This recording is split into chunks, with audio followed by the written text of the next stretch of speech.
All right, let's pile it on. Let's get out of here. That's a lot of fish.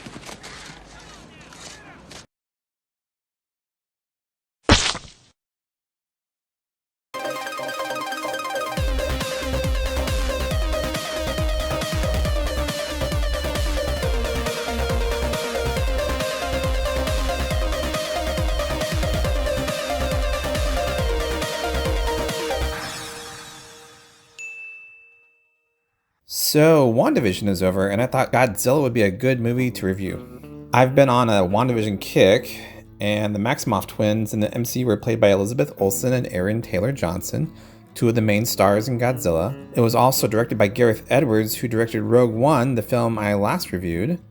And with Godzilla vs. Kong coming out at the end of the month, it just makes sense to go with the 2014 Godzilla, the movie that started off the MonsterVerse.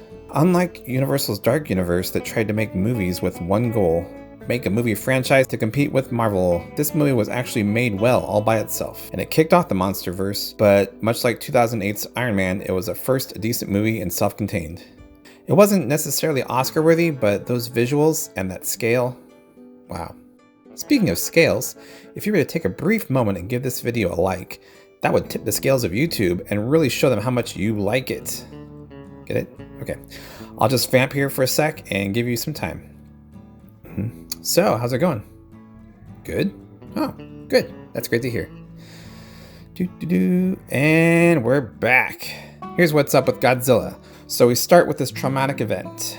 Ken Watanabe finds that something huge was awoken by miners in the Philippines. We're introduced to the agency of Monarch that is heavily interested in such things. Bryan Cranston is a head engineer at a nuclear plant in Japan at the same time. He detects seismic waves that could damage the plant, and he sends his wife down below to investigate. The core gets breached, because a giant monster is snacking on the nuclear material before it cocoons for 15 years. So Bryan Cranston loses his wife, and the whole plant goes kablooey.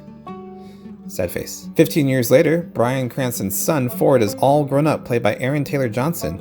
He just finishes a tour with the Navy as an explosive ordnance disposal officer when he gets a call and his father is arrested in Japan. So he rushes over to make sure his dad's okay and finds out that he's turned into a crazy conspiracy theorist who thinks the government is hiding something at the old plant that was destroyed. He convinces Ford to go with him because Ford doesn't want him to get in trouble, and they get caught almost immediately. But it turns out the government was in fact covering up a giant cocoon that happens to hatch as soon as they get there. It emits an EMP and a giant monster climbs out and destroys the base and escapes. Bryan Cranston sadly dies. And Ford gets put into an odyssey of sorts. He's trying so hard to get back to his family because the world as he knew it was changing drastically. Unfortunately, at every turn, these kaijus keep getting in the way. He gets a helicopter ride to Hawaii to catch a plane, but before they can get in the air, Muto shows up and starts wrecking the whole place. Then Godzilla appears and fights Muto. Muto escapes again. They discover that the other Muto was kept near Las Vegas, and it woke up and bulldozers through Vegas on its way to San Francisco, where the two Mutos will finally, in the third act, have an epic brawl with the king of the monsters. Why is this a good movie? For a few reasons. It does scale really well. Not just with the giant monsters destroying several cities. The shot of the soldiers doing a halo drop is just breathtaking. Another great choice was to make most of the movie from the humans' perspective.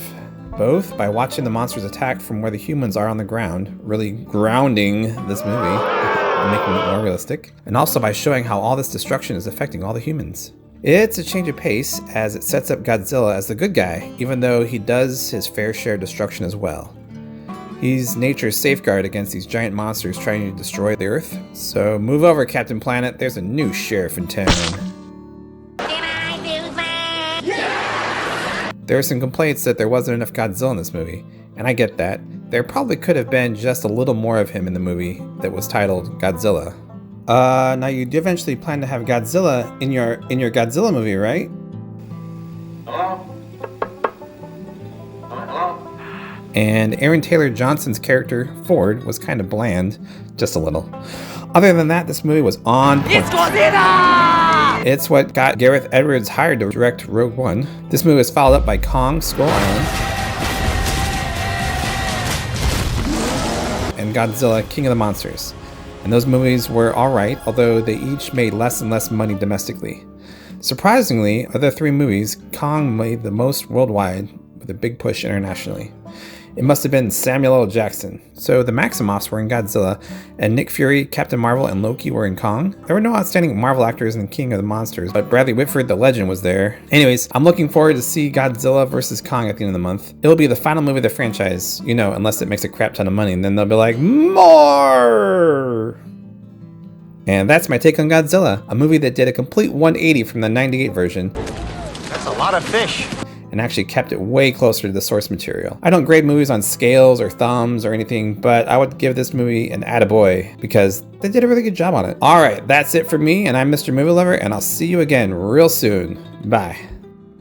Hi, thanks for watching this video. If you want to learn more about Godzilla or kaiju films in general, I would recommend Nerdcage Live's live stream from last week, where they cover such things in great detail. They also have a watch party for Godzilla vs. Kong on April 15th. I'll leave a link to that live stream in the description. Also, check out this playlist of all my shorts. See you guys later.